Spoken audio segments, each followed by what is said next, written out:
This is your captain speaking upon the spirit passage for one of our final flights, and I have some very good and bad news. The good news is our flight has landed safely. The bad news is every other Starship crashed on their way to their destination. We're literally the only Starship that survived. That intro is pretty much a funny way of saying this is the only legitimate Starship deck in all of Hearthstone right now, and I gotta say, I'm a little bit sad, but that topic is for another video, so don't forget to hit that subscribe button because we might be complaining about Starships in a future video, but as of right now, I am going to be showing you guys what is debatably and pretty much statistically the best Starship deck in all of Hearthstone, and yes, it is a DK deck. Now granted, this was a deck that someone hit rank 1 legend with about a week ago, and the only reason why I didn't spotlight it immediately is because some other creators had already talked about it, and it was still, you know, up in the air on whether or not this would be a deck that is actually still going to be around in a week or so. And well, I'm here to tell you, this deck is actually pretty much legitimate to where Norwis, someone who constantly climbs around like top 10 legend, is pretty much put this deck as one of the only newer decks in his tier list of, well, what the best decks in Hearthstone, with Incendious Psycho Rogue being number 1, or Big Spell Mage being number 2, followed by Owl Druid and Nostalgia Shaman, and then finally we get some new cards with Rainbow DK with some Starship pieces. So it's just like, what else can you really do right now in terms of playing new cards? Well, there's not really a lot of options until suddenly tier 4 is being discussed with Outcast, Demon Hunter, Asteroid Shaman, and Mystery Egg Hunter that I don't really think it runs any of the new cards either. So yeah, that's why we're talking about this deck now, because even a week later, Death Knight is still one of the only classes that is able to maintain above a 50%, but I'll tell you right now, it dips below, it sometimes, you know, finds its ground again, but people are really starting to explore the amount of DK decks there are, because good lord, there's just so much to play with this class. And again, I really wish that most classes would feel like Death Knight in terms of like how easily you can build them, because there's just so many different ideas that you can play for DK. It's maddening there's not the same thing for like Demon Hunter or like Warlock, for example. But that argument aside, let's actually take a look at some of the DK decks that are popular right now. Highlander DK, my heart, it's the most popular deck. It really made. We're not going to complain about Reno this video.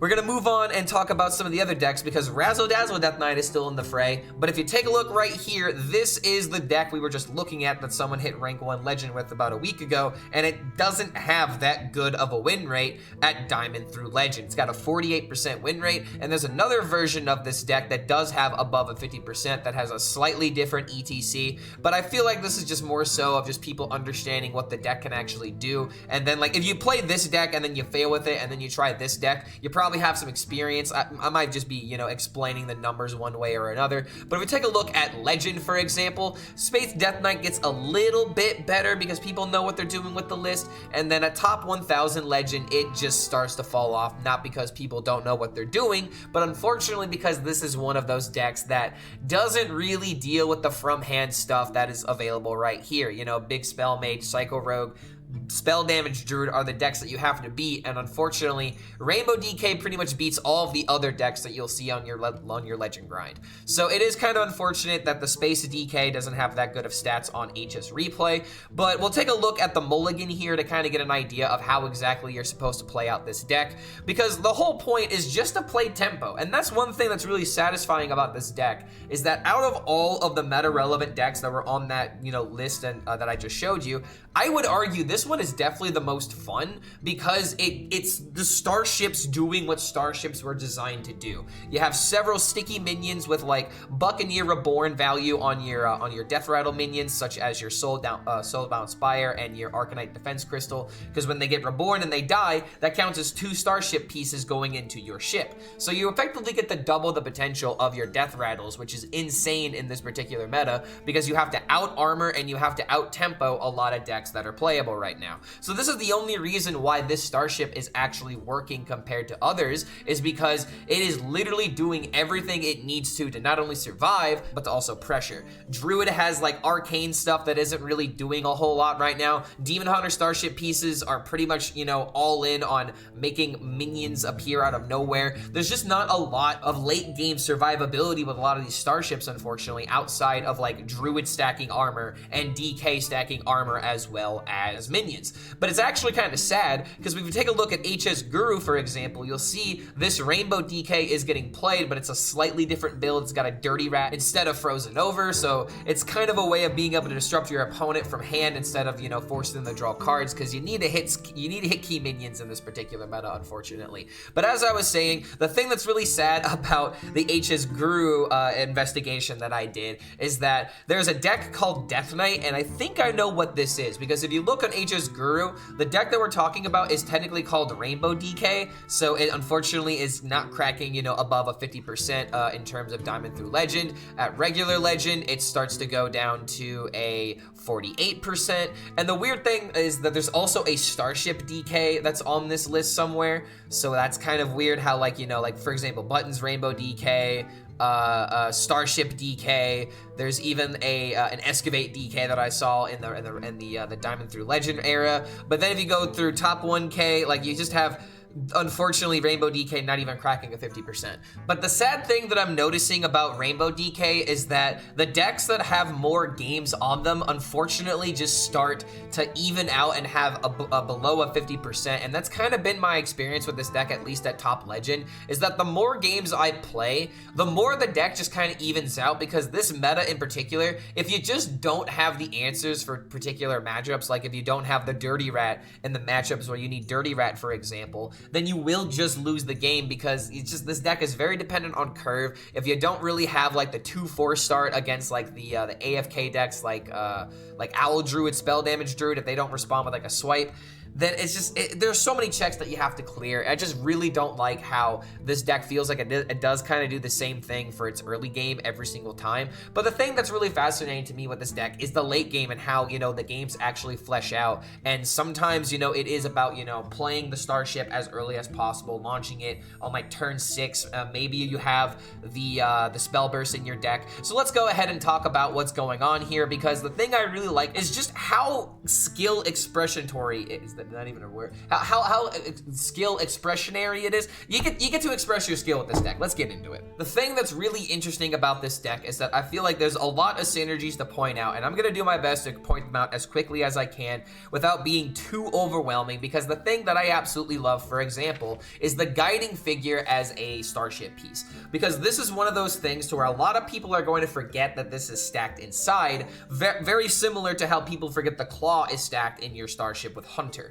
So the thing that's really interesting is that you have Miracle Salesman in order to add a spell into your hand. For 1 mana, there might be some circumstances to where your tempo is so good to where you can launch the Starship on turn 6, play the Snake Oil, and then you can have 2 gigantic minions pop out onto the field. And that is a ridiculous amount of tempo that a lot of decks cannot deal with. So let's explain that we have our Miracle Salesman on 1, Buccaneer on 2, Soulbound Spire on 3, into Arcanite Defense Crystal on 4. Let's just say the 1/4 never dies until like turn 5. And then you have that Snake Oil in your hand because you've never traded it away. You've been tempoing every single turn. And then suddenly you have 2 Soulbound Spires that are dead. You have 2 Arcanite Defense Crystals that are dead. So that means that your Starship already has 10 attack. So on turn 6, even like turn 5, turn 5, if you have the coin, you can just launch the ship, play a spell, and then suddenly you have a ridiculous amount of stats all on the board. But at the same time, I actually in that circumstance did not even say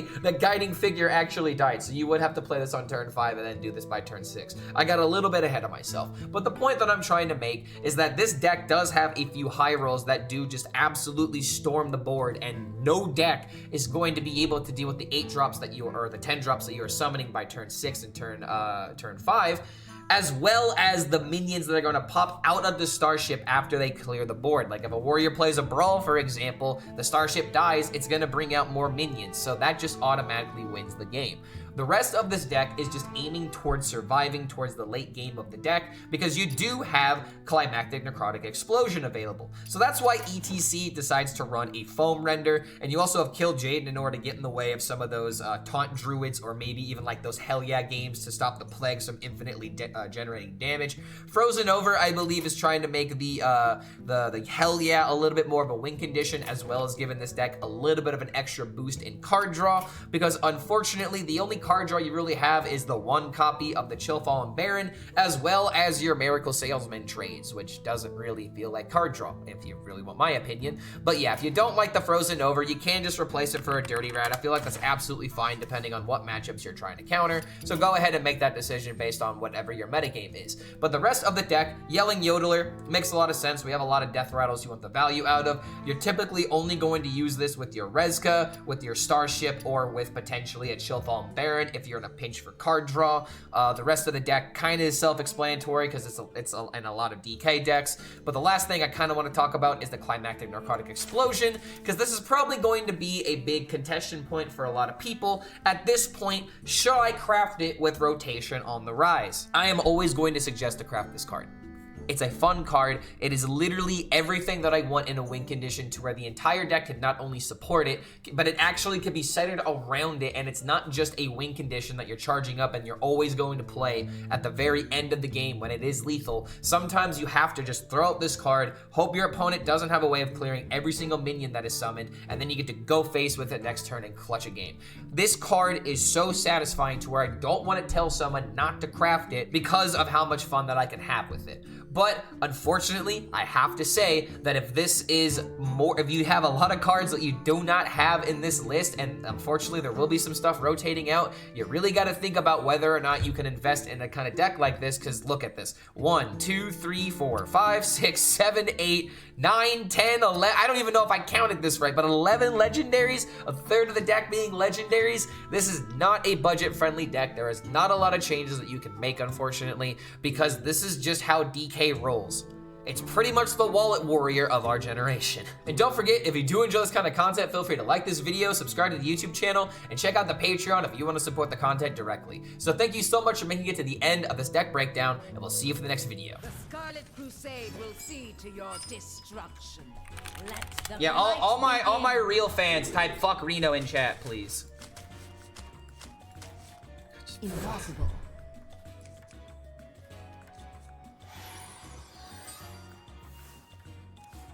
Also, if anyone is gonna be like, actually, Reno is not that, just don't. Just save your fucking breath. I'm actually gonna ban you if you do that. This is not the time in order to hit me with logic. Any problem? Please be Reno Priest. I mean, you know what? I could handle a Reno Priest. Like, it's Reno Warrior that always fucking makes me upset.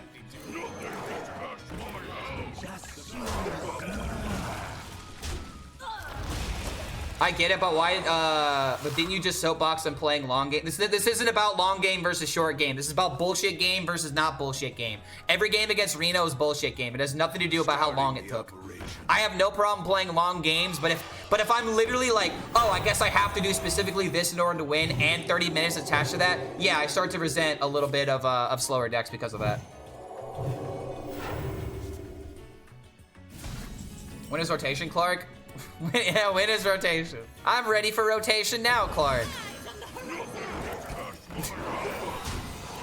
We'll do this in order to contest tempo. It's weird to see a Zarimi Priest, but then again, at these ranks, I'm gonna see literally everything. Love your videos. Yo, what's going on, T.O. Juicer? Good to see you, man. You're seeing you're seeing the edited rage that doesn't make it onto YouTube right now. And everyone's asking when's the rotation, but no one's asking how's the rotation. Reno should be 100 mana and have the same text as Ceaseless? Absolutely not, because then he would be playable in more than one class, or two classes, I guess, because it's just Druid and Druid and Warrior. I'm right with you, Clark. Reno Warrior annoys the hell out of me because your only chance is somehow that they burn Reno, or it's a literal at the bottom of their deck. You go the entire game with them doing exactly, dude. Like you win you win because they do nothing, or you lose because they do nothing. It's so frustrating. They just do so much nothing. And then suddenly one thing happens and it's the only reason why they win. Utterly and completely maddening.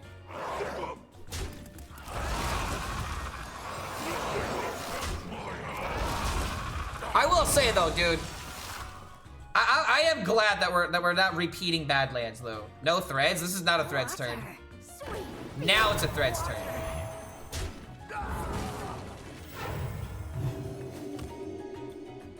Well, hold on. Is it a threads turn? 1, 2, hero power for 3. I was thinking about also playing a foam render just to trade into this, and I could save threads for that as well. But then 1, 2, this goes to 5. Then I have 1, 2, 3, 4. I have 3 death rattles proccing. It wouldn't be enough to kill it. So we have to do it this way. Maggot!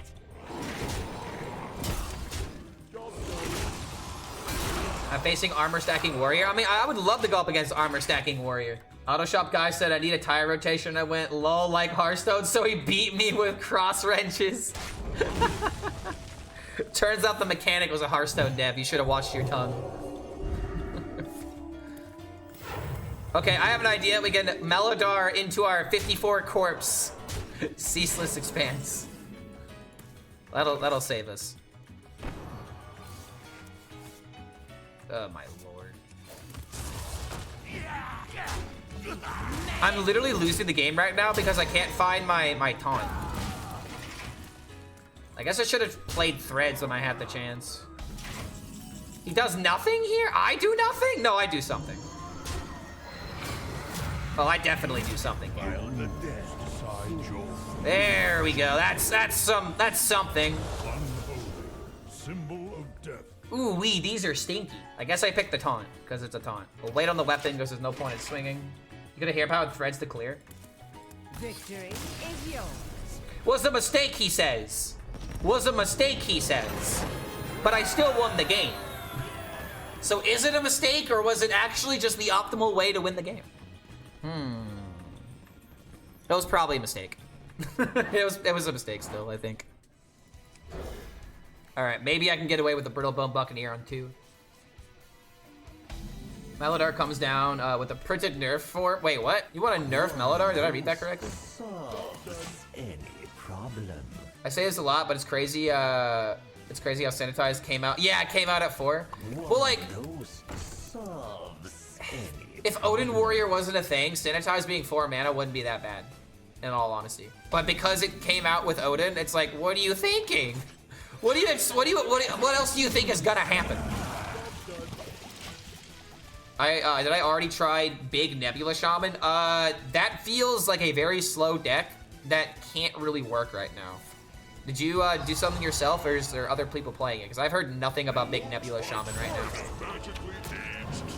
I've heard almost nothing about it. All right, we'll get the card draw.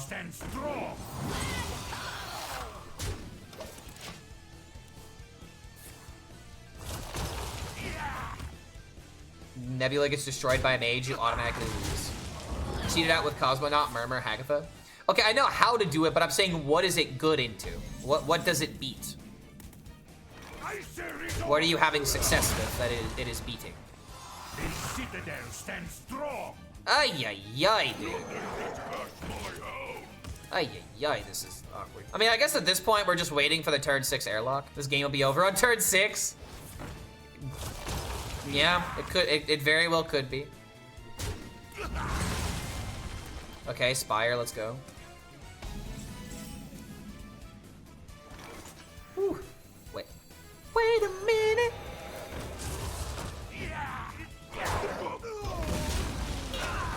You don't have the tempo to keep up unless they start super slow, which is like Elemental Mage, which it never does start slow. I mean, yeah, true. I mean, I've had some games against it where it goes slow, but it's not active. It's not that common. Safe Pilot, Marin.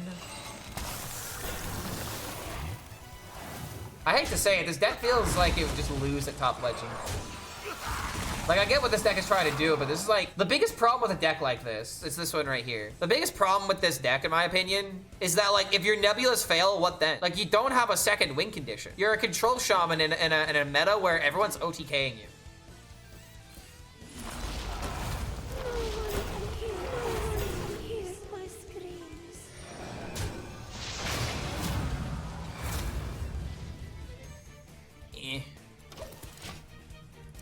Is Exodar worth it over Ma and Pa? Oh, 100%. And this deck, yes. Yes. The biggest issue at the moment with running Ma and Pa is that you have so much life gain. Why do you care about Ma and Pa? The only reason they should be in the deck is for corpse farming, and you don't even care about that. Ma and Pa literally gets outvalued and outclassed by everything else this deck does because you already gain lots of health, and you're already gaining a lot of corpses. Wait, what the hell? These cards literally almost look the same, like from a distance. Because they're both like holding like axes. I mean, this guy's holding 2 axes, but still. Oh, yo. Take a good look. You ain't never again. Shout it from the mountaintop.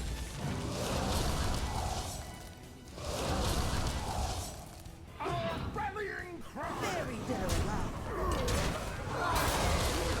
Worked out, I guess. Top little death knight. Take a good look. Oh, hey, the Reska shuffle. The light again. Are you also Reska into yodeling? My collection grows. Him playing an Eridar Brute makes me think this is Reno. Why is it the lower rank? Why is it that the lower I get in my ranks, the more common I see Reno? That says a lot, doesn't it? It says a lot, doesn't it?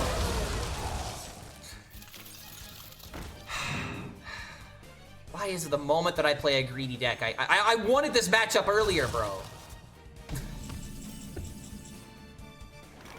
Oh, yo, wait. Oh, I only have one piece in there. So this is gonna have to be a kill Jaden game, potentially.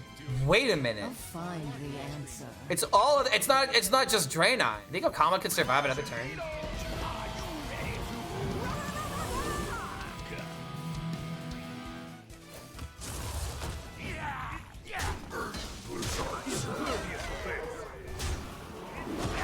That's pretty busted.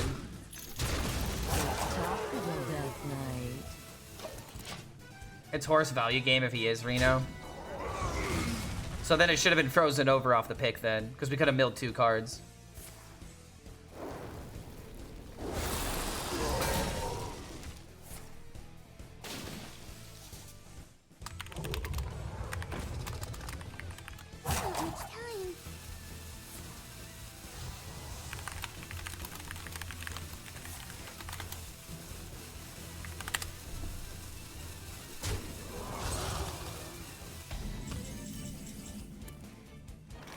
This could be lethal if Primus discovers damage. I'm going for it. Wait, does it work on Titan? Does it? Frost, mark of the impervious offense. I can't hear you. Impervious offense. Oh my dear God, it does.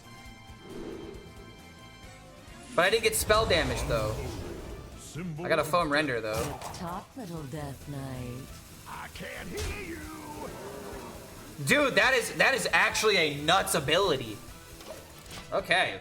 I mean, we have C and E ready to go too. Why? Because Titan's abilities are triggered as charge. They're like their attacks. It's like what happens when you give a Titan Wind Fury. It can activate 2 abilities immediately. Akama plus Titan, dude. This Akama actually carried the entire game because we dealt double damage and were able to like get there right before the Reno. And even if he could still survive, we have this in order to charge up this explosion. Well,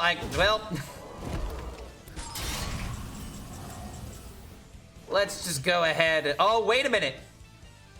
Let's just go ahead and, suffer, Reno! Suffer!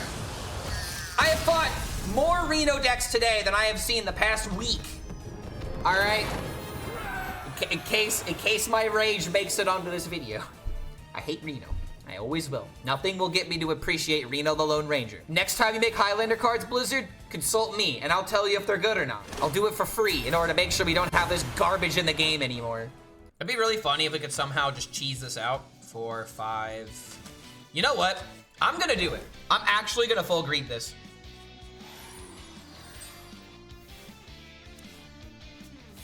If you want a taste of Yu-Gi-Oh, you can always choose Wild. That's the most Yu-Gi-Oh we'll ever encounter in Hearthstone. Not true. The Tavern Brawl, where or all your cards cost health instead of mana, that would also be a way of accomplishing that. You know what? If I play this on 2, this on 3, this on 4, I could very well coin this on 5 into Primus. Play this, trade to a minion. I'll find the answer. 4, 8. Like this. Okay, this is already. Top little death knight. Yeah. We wait. I don't think we coin.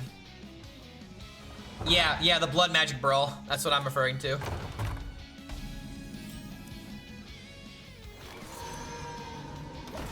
This is just gonna be so good if it works.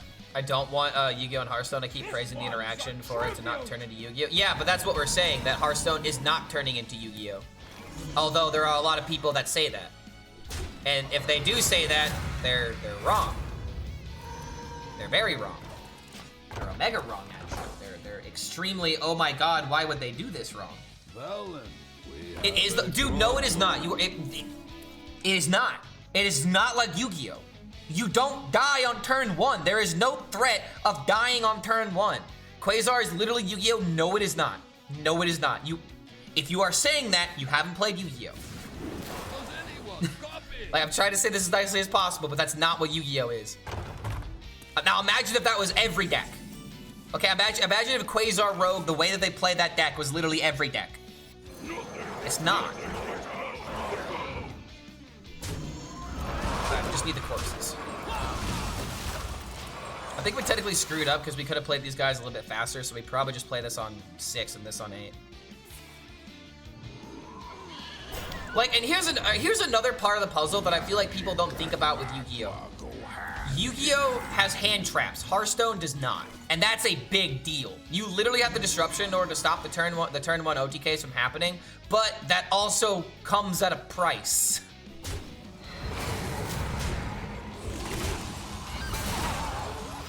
You don't die in Yu-Gi-Oh! On turn 1 anymore. It's somewhere between turn 2 through 4. Yeah, but the possibility of you being able to die on turn 1 is still still a massive difference between Yu-Gi-Oh! And Hearthstone. The only way that you effectively die on turn 1 in Hearthstone is if your Mulligan is so bad or if you queue like an unwinnable matchup. In Yu-Gi-Oh! There are technically ways to where you can just end the game on turn 1 if things go well. And there's also hand traps that enable all this other kind of stuff. Eternal formats are always just gonna have problems with certain cards just being so good because when you print an ace, you have to turn into a king. And if you don't turn into a king, then it's just an ace for the rest of the time. Until you make a card that's better than it. Hand traps are too much in modern Yu-Gi-Oh! Yeah, I agree, dude. Like, trust me, I understand. Okay, I get it. I completely get it. I completely understand, dude. If you guys couldn't see, it was an Ash Blossom. Does Yu-Gi-Oh! Have a turn timer? In Duel Links, yes. In tournaments, I'm not sure what the answer is. Okay, so we just make big board, right? Like, the whole point of me doing this was to make a big Primus at the right time. But now that I have the coin, I can literally do this and then coin into the Primus immediately after. You defile the dead. Do we just slam it face, or do we stop the... Actually, I think we stop this from triggering. Even though it really doesn't feel the greatest. I'm gonna stop the value, even though this may not be that good for play. Oh, now, are you kidding me? It buffed the damage by 5?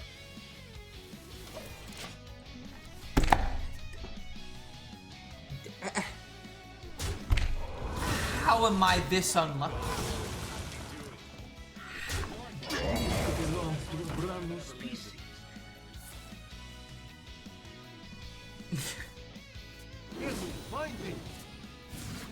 Valen, we have a problem. Disbelief. Utter disbelief. Complete and utter betrayal of my deck. Valen, we have a problem.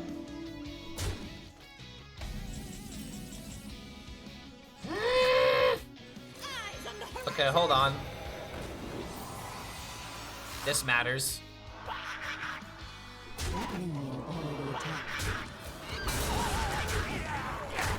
Oh my lord, dude! Lush wilds and clear skies. This could be our home.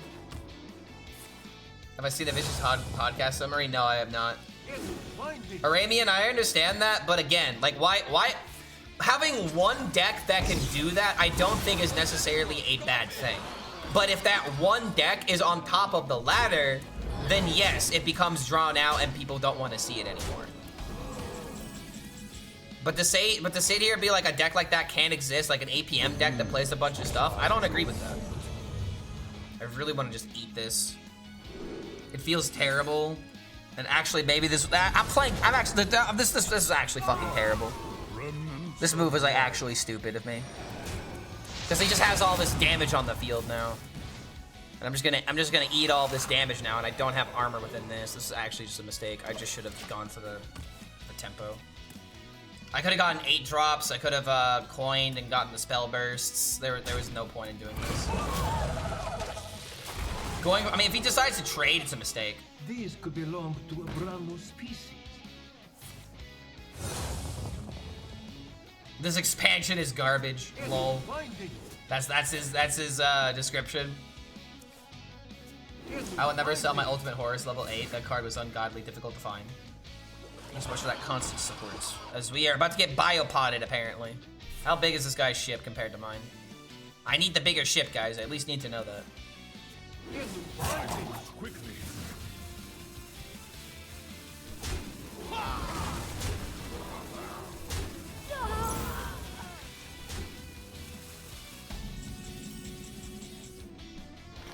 Stealing the biopod. I need that. I need it, bro. Oh, it's so mine, dude. It's actually mine. Maggot!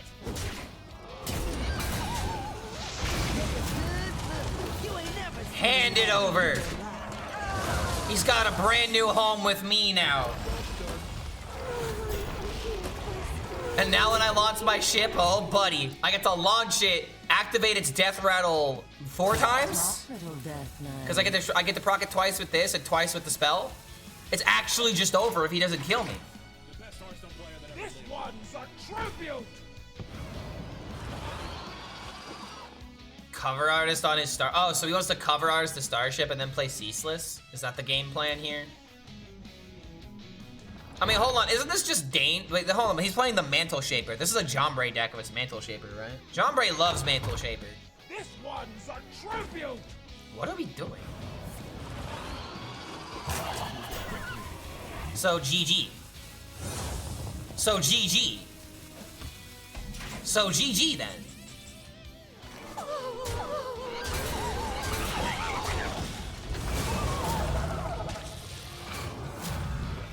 Shouted from the mountaintop!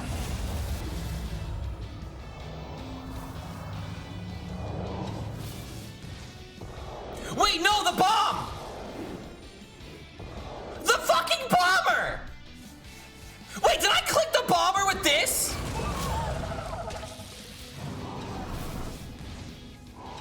No. Oh, okay. Oh, he's dead. Okay, he is dead. He's dead. He's dead. He's dead. He's dead. He's dead. It's just okay. He's dead. He's dead, guys. He's Dunzo. Dunzo, man. Complete Dunzo. But yeah, Starships didn't impact the meta, by the way. Rickenbacker bases are valuable because it's a Rickenbacker. Those bases, you have to literally wait months upon months on end because you have to essentially special order a Rickenbacker or you have to buy them already at a store. If you want like a specific Rickenbacker, they custom make it. So like, because of that, people would probably buy, they would give you more money because they know they could sell that thing immediately. It's a high demanded item that will sell immediately if someone finds it in a good condition and they can afford it. So I feel like that's a little bit of an exception. Rare and vintage music gear is a little bit different when values involved, you know? Obviously, the more vintage an item is, the more expensive it becomes. When I think about the 30th anniversary drops on Twitch, especially Hearthstone, 2 packs, is it worth it or just a joke for the devs? I have no idea what all is happening for Hearthstone and the 30th anniversary. I would say we're not probably gonna get a whole lot. My opinion is that this is a World of Warcraft thing. And maybe they'll include like, you know, like Hearthstone, Warcraft Rumble, or anything else that's under the Warcraft umbrella. But to expect like anything massive, I don't know if I would agree with that personally. Oh my God, you piece of, all right. I have to do this in order to ward off the tsunamis.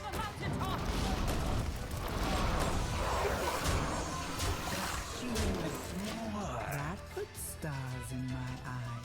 Play your fucking tsunami. Oh, the one time I go live. He asks about the drops. 2 packs for 20 minutes on YouTube or Twitch or 3 minutes in TikTok. Yeah. Yeah, dude. Yeah. Yeah, that's how this cookie crumbles, right? But I have a retort. Plays con man, I swear to God, dude. 2 packs for 20 minutes on YouTube. Yeah, 3 minutes on TikTok. Yeah, that's something we should honestly talk about. Hearthstone. We all know the reason why you're tryharding on TikTok. And I'm sorry to tell you, Zoomers don't care about Hearthstone. They need to get a little bit more older before I feel like they really start to care. But like the fact that they keep putting all of this effort into a TikTok that barely gets views is kind of sad, in my opinion. I really can't think of another word to use, but it's kind of sad. I understand trying to like reach a new demographic, and I understand trying to, you know, do all of that. But you've been doing this for like, I think, a year and a half now. And it's just like the Hearthstone TikTok speaks for itself, dude. Like, I even hate to bring this up, but... So, like, the fact that they are giving you drop incentives for watching 3 minutes of TikToks. Like, look at this, dude. Like, not even 10K followers. Announcements, like, look, these numbers are pathetic. They are trying so hard to bring more attention to this because short form content is the future. But, like, look at this, dude. Like, there's nothing above 5K. Something below 1,000K. This is why I stopped making shit on TikTok, because, oh my god, my views are even worse, dude. 6, 4, 8, 244. Like, TikTok is just not the place for Hearthstone. It just isn't. I'm not saying this because, oh man, I hate TikTok, blah, blah, blah.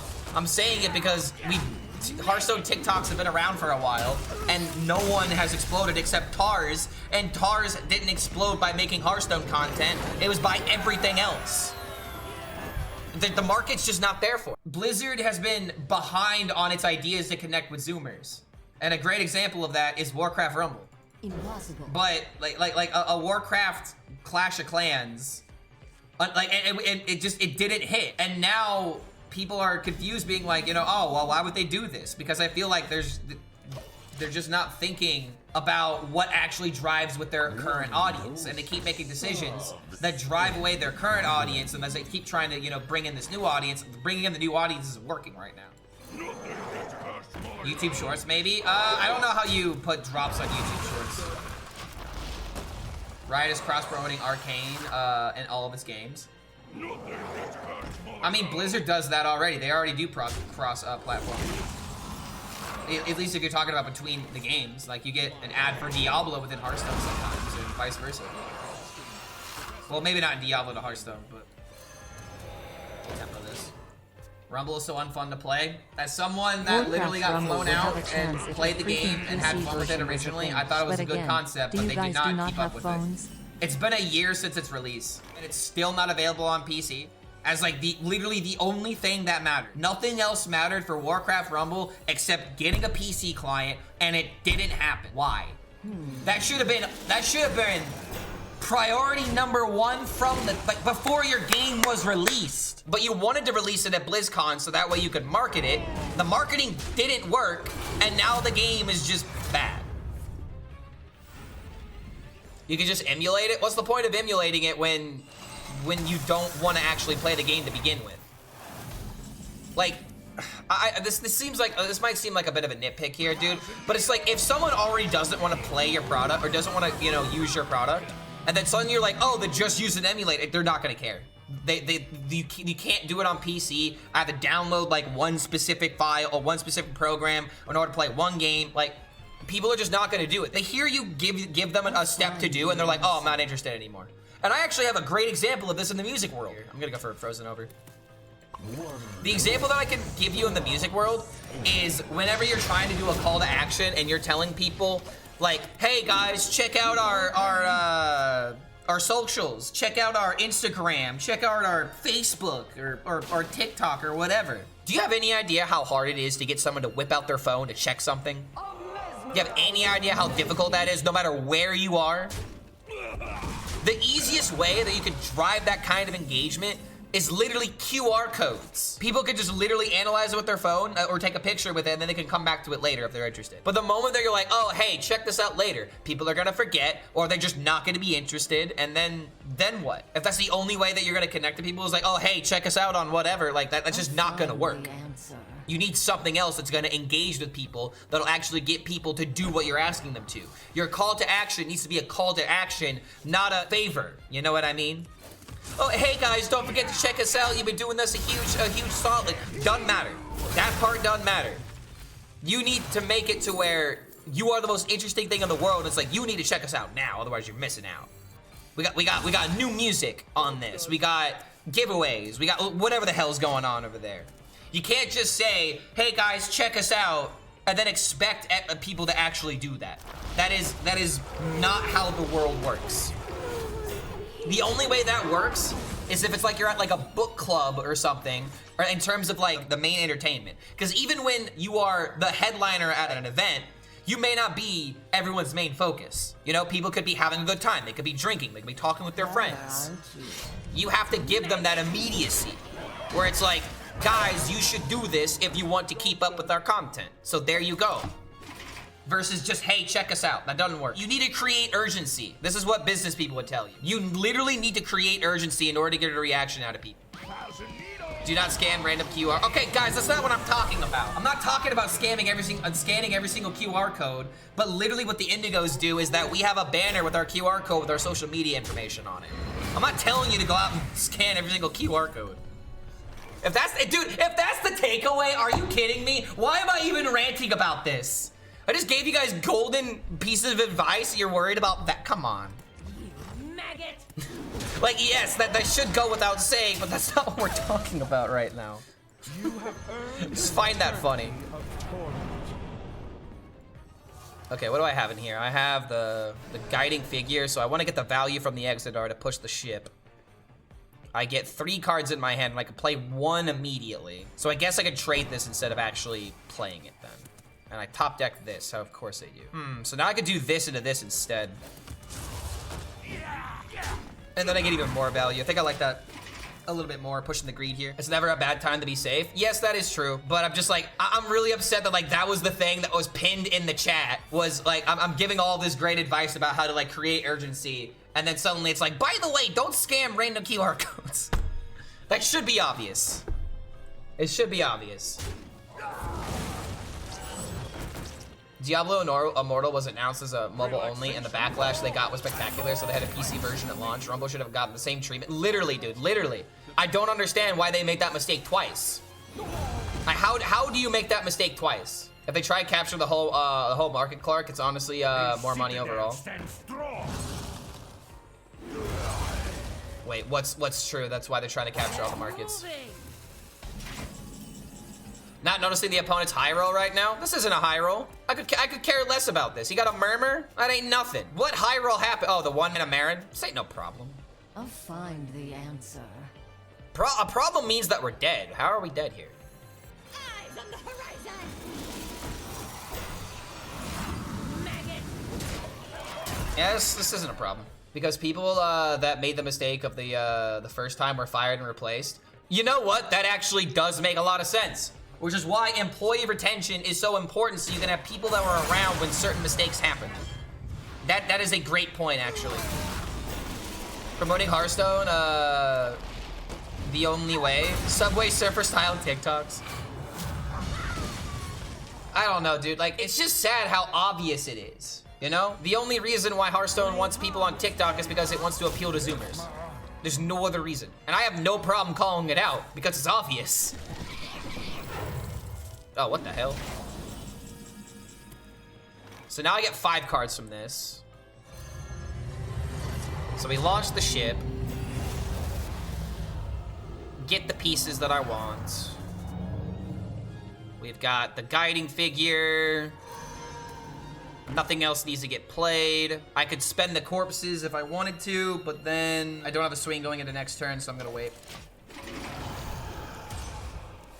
Wait, this fucker is Reno. I haven't been paying attention. This guy's actually playing a Reno deck, I think. Oh my god, no. That means the value I'm trying to generate here might be out. Oh god, I just have to ignore it.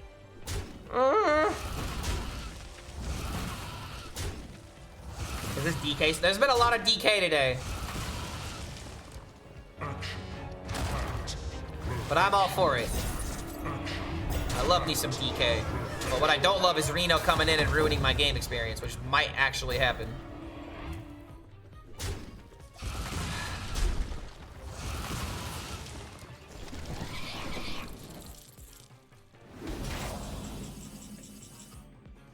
As much as I don't want to make this my turn, I have to.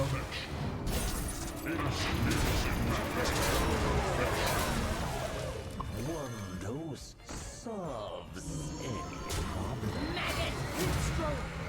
But then next turn we can go for the Reno value. Reno is preventing Zoomers to like Hearthstone. Yeah, there you go. Blizzard, you want to entertain Zoomers? Nerf Reno. They don't like having their will zapped away by some guy with a freaky mustache. Yes, good. That feels good. Hit another one. I hope that shuffled Reno to the bottom of your deck. I have seen creation, and I Rezka, Necrotic Explosion, Ma and Pa, Maladar. I can craft 3 out of the 4 of the deck. Which one should I do? Craft all but Ma and Pa. This deck does not use Ma and Pa. Ma and Pa is like, if you talk about Rainbow DK, is the least important card. Eyes on the horizon.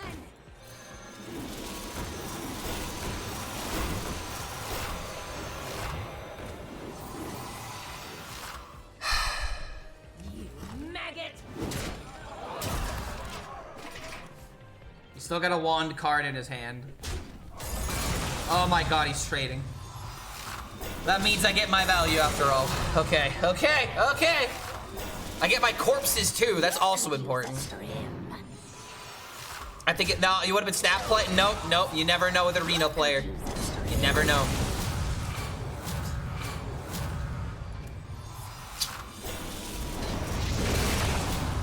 Mmm.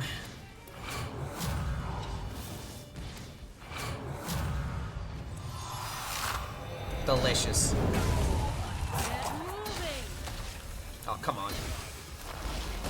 That feels good.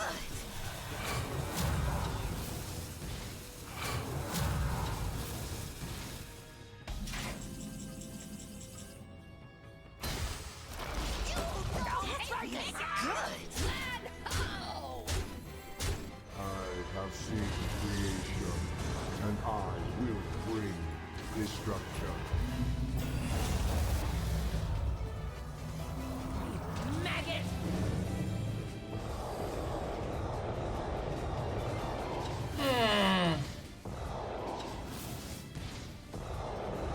What the Yogg doing? I can only play around so much. Oh, yo, let's go. If he Yoggs it away, I'm gonna have to Yogg it back. Thick ship, very thick ship. Very big. 6 defense crystals in here. Oh my god, the desperation! What are you gonna do, get another ceaseless? But then I get more minions. 0 mana patches, there we go, dude. Top 1000 me, dude? He has a plan. Oh, yo, that actually gets poison and rush and wind fury. That's actually kind of a big deal. Wait a minute. Except, why didn't he kill the 15-15? Well, it's GG.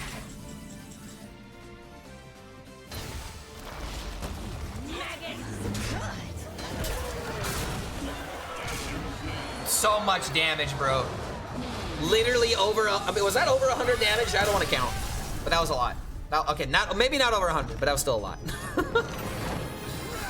I'm just really happy he didn't have the Reno. The night and day difference between Reno existing, dude. God damn, let's go. Woohoo! So that's 13-5 with Starship Rainbow DK. I think we can confirm it's good. I think we can confirm this is a good deck. Only 149 total health, rookie numbers.